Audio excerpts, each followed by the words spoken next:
We have breaking news this evening out of H&W Welders ahead of the Irish Cup final, as manager Aussie Villain looks to build his team for next season with loan extensions for Surgeon, McKay and Kavanagh, while defender McGurk joins permanently along with Liverpool striker Michael Sims. Now, speaking at the club's unveiling of the new state-of-the-art training facilities, this is what manager Aussie Villain had to say.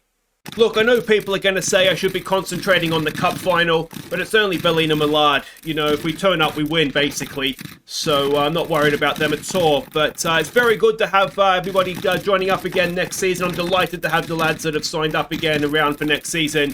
And it's really only Venton, Holder and Lake that have been difficult. So, yeah, if they could not be such a pain in the ass, it'd be nice.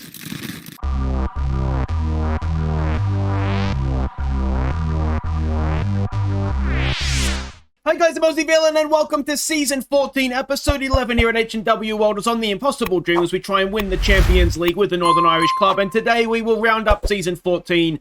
Unfortunately, a bit of a crash out in Europe last episode. It's going to be the Irish Cup final against Ballinamallard, who are the champions of the championship. So they are coming up next season, but we should be able to win that. We're also going to have our end of season awards and also our goal of the season competition. But before any of that, there is so much to catch you up on. So I want to get through as quick as possible. We have done some business for next season. First up is Ross McGurk, who we have had on loan this season. We've done a deal to sign him permanently from Bristol City. The deal is, if we have a look here, 4.7 million. I don't believe there was any add-ons. There's his contract. I'm always conscious I might cancel the deal, but anyway, 10 grand a week. I'll show you more in more detail once he gets here, but I think that's not a bad deal. 4.7 million for somebody who's scored goals for us in Europe and who's also a very decent ball-playing defender, Scotland international as well. So happy with that one. The other one that we signed is Michael Sims. Now he is a Liverpool player right now. His contract is up now. Picasso looks like he's leaving, so we need to find a replacement for him. Venton Holder, as of yet, is, he's Venton Holdering out. He doesn't want to come back. But this guy, finishing and first touch of 17, good off-the-ball movement, good composure in front of goal as well. We'll make sure we're telling him to place his shots when he gets here. Decent teamwork. I think he could be just a good striker in front of goal. So I'm kind of looking at Michael Sims and McCracken to be the main two. And then we'll have, obviously, McDade. And if we can get somebody else in, then brilliant. But if we don't, then I'm relatively confident we've got some people in front of goal that can put chances away. Now, the other players that are coming back on loan next season, Matthew Kavanagh is confirmed coming back next year. So we've got another year of him, which is absolutely brilliant. Connor Surgeon is going to be back again next year. Now, we could maybe do a little bit better, but we only really have him and Ellis at the club right now as left backs. So even if we do get somebody else in, I still am quite happy to have this guy around, even if it is just as a backup. And the other one is Martin McKay. He has signed on for another year on loan as well, which is brilliant. Now, the players that haven't, obviously, Venton Holder hasn't, and he just doesn't want to come. We can do a deal with Leon. He doesn't want to be here, so that's a problem. We can't do much about that. But the other one is Dylan Lake.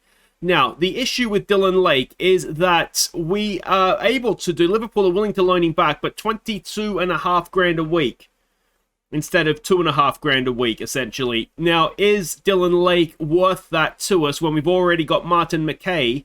And to that, you'd probably almost say yes, because he is very, very good. But the other player we've got to consider is that we've signed Dominic Sirrock.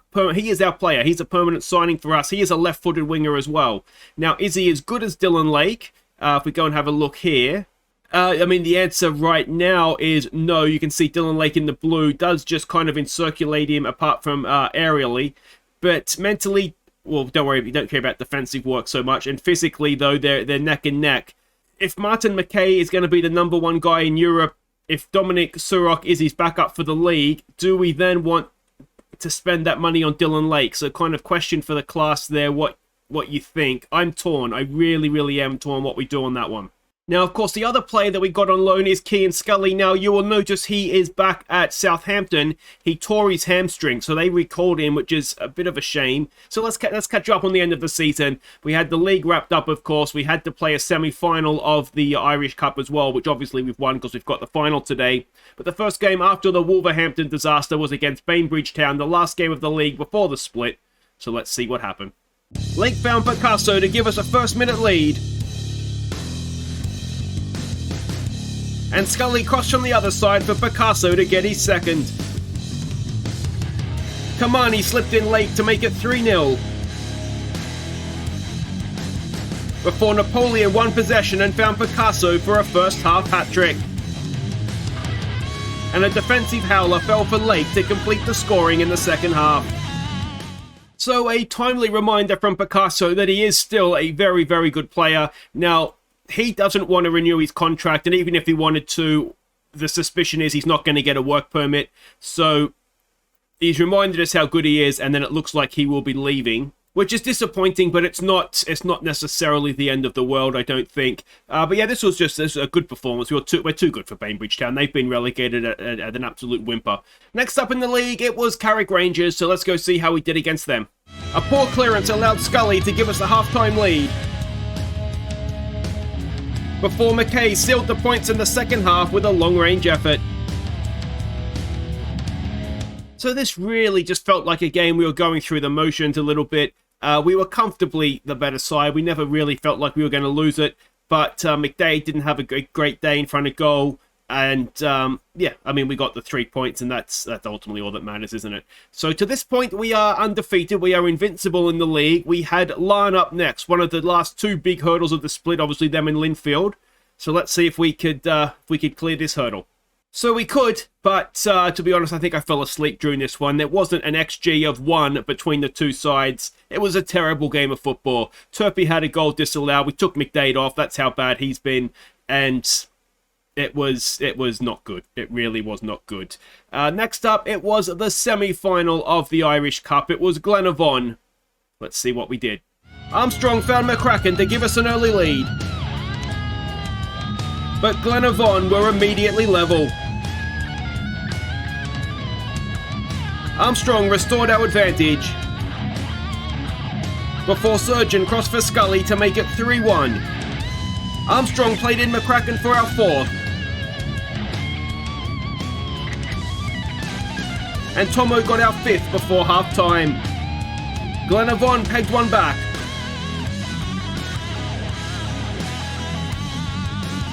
but McCracken cancelled it out to complete his hat-trick. McKay got our 7th and our 8th. So, an emphatic win this one. We were magnificent, absolutely destroyed them. Maybe not the best defensively, but Armstrong played a 10. He was superb. McCracken with a hat-trick looked really, really good in front of goal. Armstrong, well, he missed a penalty, but then scored it, obviously. And yeah, just a really, really good performance. Now, this right now, well, minus Scully since his injury, is kind of it's the team I was thinking of playing in the final today, but it's also the team I'm thinking might be our best bet for next season. So that includes Octavio and McGurk, now that they're both going to be our players permanently as the central defensive duos, ball-playing centre-backs. So, yeah, I mean, we look at that, an over 8 XG. It was wonderful stuff. But anyway, that was the semi-final. We got it done nice and easily. And the next game back in the league was against Coleraine. We took a second-half lead when Brady crossed for McKay, but Coleraine took a point in stoppage time. So this was just one of those games. It felt like a complacent performance from us. We had 2 goals disallowed for offside. It was like FM'd bingo. 2 disallowed goals. They thankfully missed a penalty. Young made a save from a penalty. We got the goal, and then they equalised in stoppage time. So, we're still invincible, I suppose. That's the main thing. And next up was actually our last big test anyway. It was Linfield. So let's see if we could what we could do to them. Armstrong opened the scoring.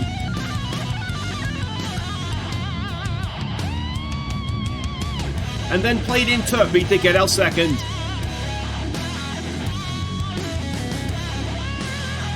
Turpie's block shot fell for Scully to make it 3-0. And Picasso made it 4. So a really good performance, this one from us. Turpie up front was good. Armstrong just running the show. It turned out to be Scully's last goal for the club, for now anyway, and Picasso could well be his last goal for the club as well, with that penalty just before half-time. So all the goals came in the first half, and a good solid win against Linfield. So final game of the season was Portadown. We're still undefeated. We're still invincible. Let's see if we could avoid a final day slip-up. Armstrong gave us a second-half lead, and then he doubled it. before debutant Dolan got our third. Hooray! So we're invincible again. Armstrong was absolutely brilliant yet again, running the show. 2 goals and an assist, albeit from the penalty spot.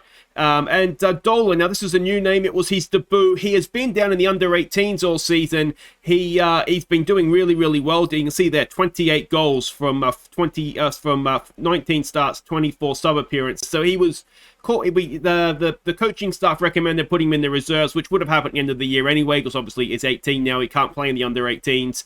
And I thought, you know what? Let's just call him up for this last game of the season. We put him on the bench. We brought him on, and he scored a goal. So really, really good stuff. He's, I think, still behind Turpey in the pecking order, but definitely, I think, someone that's certainly at the league level could be very, very useful for us. So that is Zach Dolan, 1 goal, 1 game in a Welders shirt. Now let's have a look and see how that ended things up. If we go and have a look at the league table here, we are undefeated, 34 wins, 4 draws, a goal difference of 122, which is really ridiculous, isn't it? But it's another title for us. Linfield came second, Larne third. Coleraine will go. Maybe it depends who wins the final here, whether they go into Europe or not.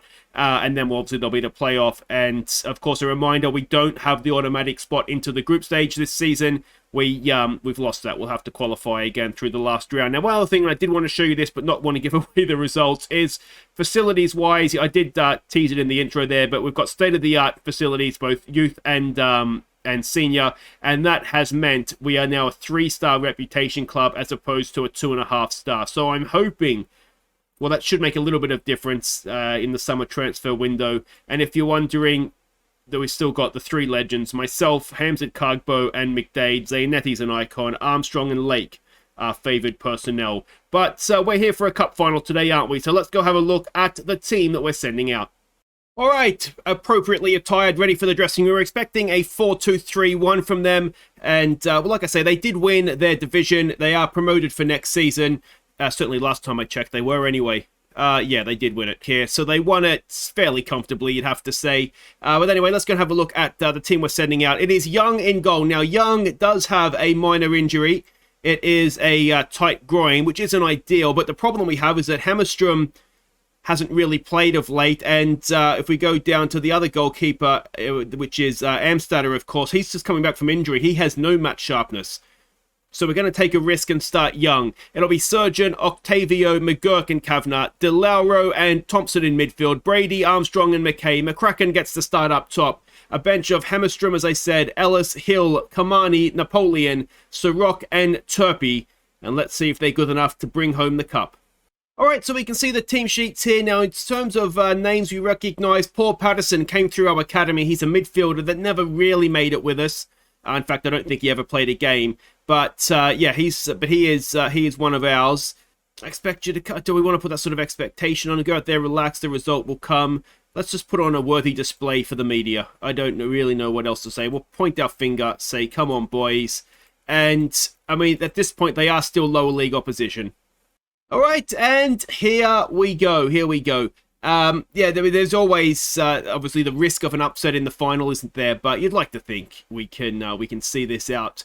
Now, my intention right now is to have a summer transfer special up tomorrow. If you're watching live, this is the first time I've tried to do a summer transfer special since Daddy Daycare's been in operation. So I'm not 100% sure if it's realistic to do that, but that is certainly my intention at this point. But if there is a day missed, that'll be why, and I'll put up a little notice on like the Discord, Twitter, and on the community page of the YouTube channel. So I will let you know if it's not going to be the case and Armstrong has rattled the woodwork. Oh, that was almost a stunning way to open a cup final. We'll give them some encouragement here. They are quite attacking for a team that is, you'd imagine, quite comfortably second favourites for this one. Loose pass there picked up by De Lauro. McCracken has it, plays it through for McKay. It's fallen for Armstrong. Armstrong's in. Armstrong passes it into the back of the net. It's a 15th goal this season for Armstrong. He's getting better and better every season, isn't he? He used to just be a good creative player. Then those, the assist to the assist sort of started to become assists, and he got an occasional goal. And now he just runs the show. Goals, assists, he does it all. And that is, what's a wonderful thing to watch, isn't it?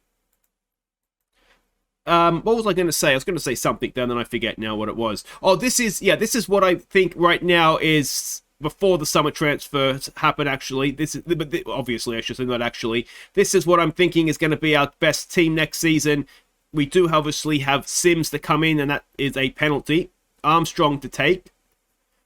And I would like to get somebody else in to play wide on the right. I don't think Brady's our man. Not as a starter in Europe anyway. Armstrong from the penalty spot gets another one. A second of the game. A 16th of the season now for Armstrong. And you'd like to hope that we've already done enough and we're not going to concede 2 goals to Ballinamallard. So those are sort of, that's the one position I would definitely... left back I'd like to try and get somebody else in if we can. I'd like to try and get somebody else in at right back. Though I'm okay with Kavanagh and Surgeon being the number 1 guys, but behind that we're maybe a little thin. And but the right wing is the one place I'm just not convinced that Brady's good enough to start in Europe. To start in the league, absolutely. To be back up in Europe, absolutely. It's another goal, and it's Adam Tomo Thompson that makes it 3-0. It's an assist for Armstrong. He is just running the show for us yet again. He's too good for this league. And of course, I guess the other potential spanner in the works is, are we going to lose anybody through the summer? Armstrong's the one, McGurk just over the bar. Armstrong's the obvious one that could go, but our young midfielders, Tomo, De Lauro, and also Kamani, they have had interest, and Tomo in particular has had bids come in for him. I would like to just keep those 3 as the European options, and sort of whichever 2 of the 3 is absolutely fine with me. Let's not let our performance levels drop here, guys. But so that's my thinking. Is we'll just keep those 3. We've still got Atwell and Miss Kelly. I don't think in the summer I'm going to be too bothered about midfield, unless obviously if some sort of amazing player becomes available for us, we'll go in for them. But I think midfield we're okay. As I said, I'm okay with our striking options, and Brady gets the header to make it 4-0, is that? Or 5? It's 4-0, isn't it? A 17th of the season for Brady, and that is now the cup final, well and truly done. And, well, we could be setting all sorts of records. The Glenavon game, I can't remember if I mentioned this at the time or not, I think I forgot. It set a record, an Irish Cup record for goals in a game, so it wasn't the biggest winning margin. We might do that in the final. But in the semi-final, we did set it was a record by both teams for most goals in a game. So that was obviously nice. The other position that maybe is up for grabs is getting another number 10 in. Now, not to replace Armstrong, and De Lauro gets a goal, his 3rd of the season. And that is, I'm not sure if the cat's meowing at me. And that is 5-0. It's very exciting, isn't it, Gus? And 5-0, and it's just going from good to great to even greater for us. Nice little interplay there between McKay and De Lauro. Goalkeeper was tied in a knot. And there we go. Excellent stuff. We go again. Armstrong with a free kick. Yeah, I'm wondering if we look to get another number 10 in, because if something was to happen to Armstrong, whether that be transfer or injury, the backups right now are Napoleon and McQuaid. Now, they are both more than good enough for the league. McQuaid is not good enough for Europe, and that's just that's just a fact. And then the issue becomes Napoleon in Europe, and you wouldn't really want him in there as a number 10 against one of the bigger teams, would you? And McQuaid, who's that? McKay. We have too many Macs in this side. We've really got to eliminate a few of them. But he gets himself another goal. He will be back with us next season. And I think that was that 24 goals? I think that said for him. I missed the exact number, but ball over the top. Good first time finish. And that is 6 in the final we have now. We don't need to see that. It wasn't offside. So it's going, as I said, good to great to better. And I wonder if we make some changes here. Let's get Turpion up top. He's been doing quite well the sort of this second half of the season. And it's going to be Armstrong with a chance for a hat-trick now as Brady gets taken down. The issue that we were having with that, oh, he's hit the post as Armstrong. The issue we were having with Turpie is he's just getting a lot of niggly injuries, and it was just making it impossible for him to sort of get any match sharpness. And McKay gets another one, a 25th of the season for him. He has 2 in the final now. It is 7-0. If we hadn't got that penalty miss, it would have been 8, of course, but there's no point worrying about things that have happened. And, well, it's going as good as we could ever have hoped. Could we get an 8th in the final? It might be a record-winning... Could already be a record-winning margin. I'm not sure what the record-winning margin is. Armstrong. Good ball for Tomo. Oh, he's hit the bar, has he? Goalkeeper, I think, played a part. That's going to go out for a corner, though. And let's see if we can get number 8 from the resulting corner. Armstrong again to take. Listen at the near post, but McGurk heads it over. He's had some chances, hasn't he, McGurk, from a set piece this game, and he's put them all over the top. But there it is, a very, very comfortable win, 7-0 against Ballinamallard, and it's roughly what you would expect, to be honest. So it's going to be Robbie Young, the goalkeeper, captain on the day. Of course, vice-captain after the departure of Tommy Martin. He will lift the trophy. And it's been an emphatic win. It's been a really good season domestically again.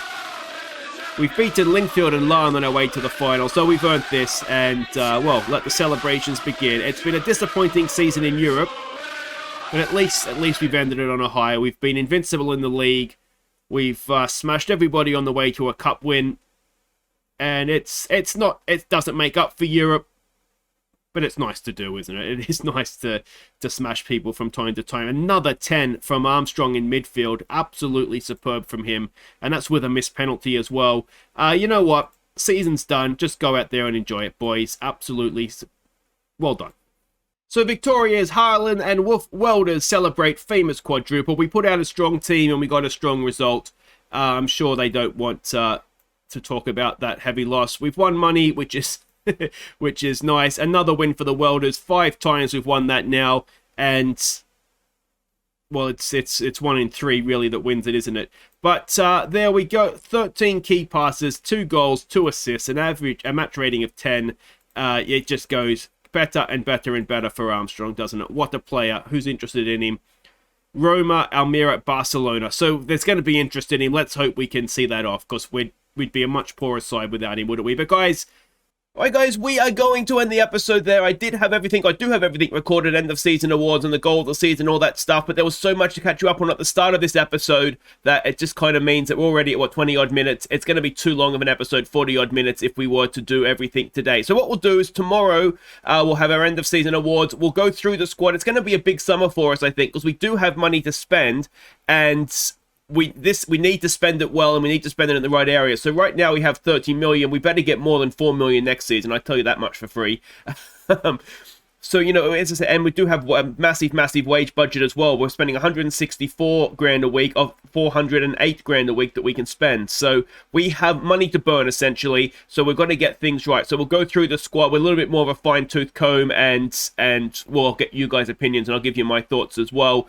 Now, I was going to need, I think, a day off to record the summer transfer special anyway. So this will give me a chance to do that as well. So you're not actually going to lose lose a day necessarily. It gives us something to put out, to do for tomorrow. So that's it for today. If you have enjoyed it, make sure you hit thumbs up, subscribe if you're new, and I'll see you next time as we round out the end of season awards. Thank everybody who did vote and nominate, or whatever you want to call it, the Viewers Player of the Year.